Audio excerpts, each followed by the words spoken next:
뉴스 80의 순서입니다. 16개월 된 정인이 안타깝게 결국 숨지고 말았는데요. 정인이 학대 사건이 전 국민의 공분을 사고 있는 가운데 충북에서도 이와 비슷한 사건이 발생해서 충격을 주고 있습니다. 관련 소식 자세히 알아보겠습니다. 정인이 사건, 학대 사건을 듣고 아마도 마음이 편한 국민들이 없을 정도로 공분을 사고 있는데 충북에서도 비슷한 사건이 발생했다는 게 무슨 얘기입니까? 어떤 사건입니까?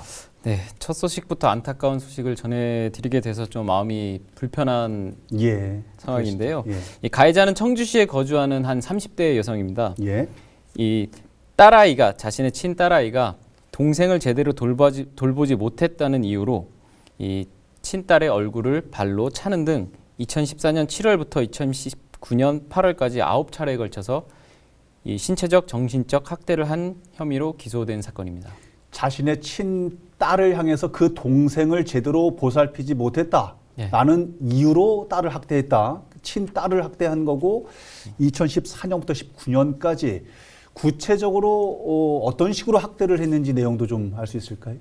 그러니까 가해자는 피해 아동을 별다른 이유 없이 마구 때리기도 하고 이 8살밖에 되지 않은 이 딸아이에게 자살을 하라고 폭언을 퍼붓는 등 정서적으로도 학대를 일삼았습니다.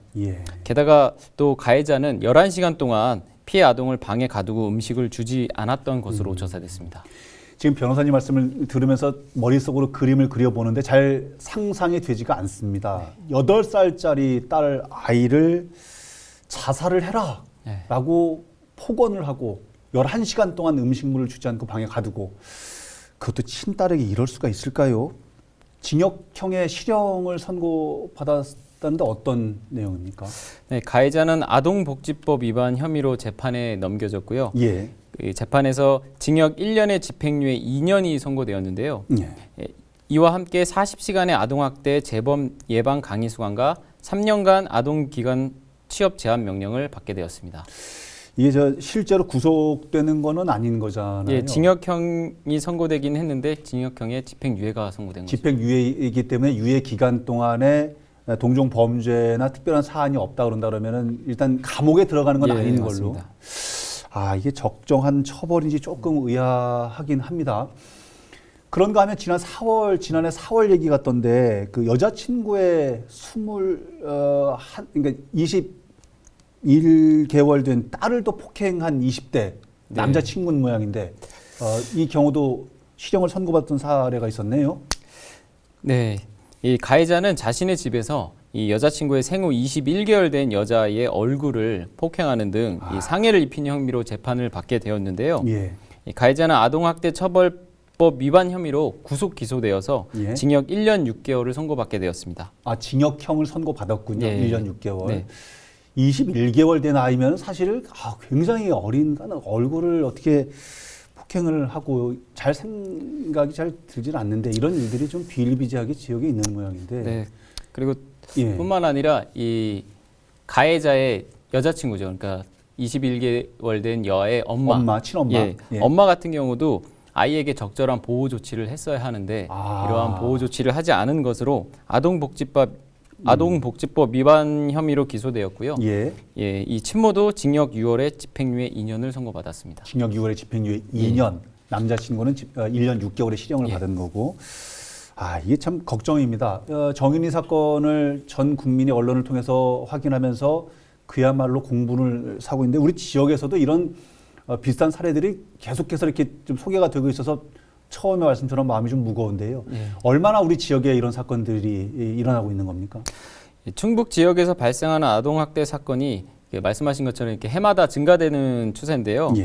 이 국회 행정안전위원회 소속 더불어민주당 김영호 의원이 이 경찰청으로부터 제출받은 자료를 살펴보면 이 도내에 접수된 아동학대 신고가 2년 새에 54.6%가 증가했다고 합니다. 54.6%요? 2년 새 54.6%면 너무 많이 증가한 느낌인데 사실은 없어야 될 일인데요. 네, 맞습니다. 아동 학대를 해서는 안 되겠습니다만은 그러나 학대를 하다가 적발이 됐다. 그러면 어떤 처벌을 받게 됩니까? 네, 아동복지법에 따르면 예. 이 아동의 신체에 손상을 주거나 신체의 건강 및 발달을 해치는 신체적 학대 행위를 한 경우, 그리고 아동의 정신 건강 및 발달에 해를 끼치는 정서적 학대 행위를 한 경우에는 예. 5년 이하의 징역 또는 5천만 원 이하의 벌금에 처하도록 규정을 하고 있습니다. 그렇군요. 그리고 예. 이 아동학대 범죄의 처벌에 관한 특례법이 있는데요. 특례법. 예, 이 특례법에 의하면은 아동학대로 인해 아동이 사망에 이르게 된 경우, 예. 이 경우에는 무기 또는 5년 이상의 징역을 처하도록 규정을 하고 있고요. 예. 중상의 경우에는 3년 이상의 징역형에 처하도록 규정을 하고 있습니다. 경우에 따라서는 여러 가지 이 처벌 수위가 적절치 않고 좀 약하다 이렇게 지적하시는 분들도 계시고, 또 사례에 따라서는 아동 학대냐 아니냐 가지고 또 갑론을박하는 경우도 있어서 아마도 이런저런 부분 때문에 정치권에서도 뭔가 좀 법 개정이 필요하다 이런 목소리를 내고 있는 것 같던데, 뭐 그런 준비 과정들이 한창 진행 중이긴 하다면서요?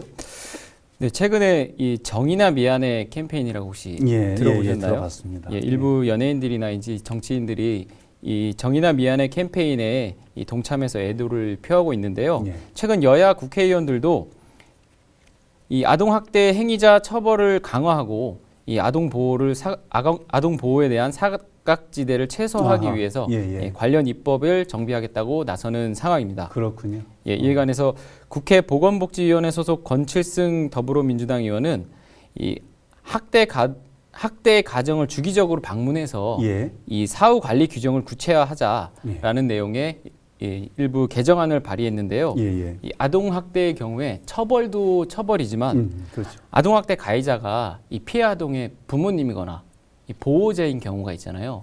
그 많이 있더라고요. 그런 이런 사례가. 경우에는 가해자가 아동 학대로 처벌을 받는다고 하더라도 결국에 피해 아동이 다시 가해자와 함께 생활을 해야 되는 경우가 발생할 수밖에 없는데요. 예. 이 현행법상 이 보호 조치를 하도록 되어 있어도 예. 이 보호 조치를 종료하고 복귀를 하게 되면 사실상 사후 관리가 되지 않고 있는 실정입니다. 제2의 제3의 피해가 또 있을 수 있으니까요. 예, 그리고 분리 보호 조치를 하더라도 이 시설 부족으로 인해서 보호 조치를 할 수 없이 원래의 가정으로 다시 이 보호 조치를 해야 되는 상황이 발생할 수 있기 때문에 안타까운 일입니다. 예, 이 지역별로 이 아동 복지 시설을 설립하고, 그리고 피해 아동의 심리 치료를 위해서 지역별 전담 의료 기관을 지정하는 이 강행 규정을 마련하는 내용이 담겨 있습니다. 알겠습니다. 꼭 필요한 부분입니다. 지금 뭐 여러 언론에서 정인의 학대 사건 때문에 이런저런 지적도 많이 하고 비판도 많이 합니다만은, 그러나 가장 현실성 있게 법 개정이 돼야 할 테고요. 또 처벌도 그 수준에 맞게, 수위에 맞게 강화해야 되겠다. 여러 국민들의 지적 사항입니다. 다음 소식으로 넘어가겠습니다.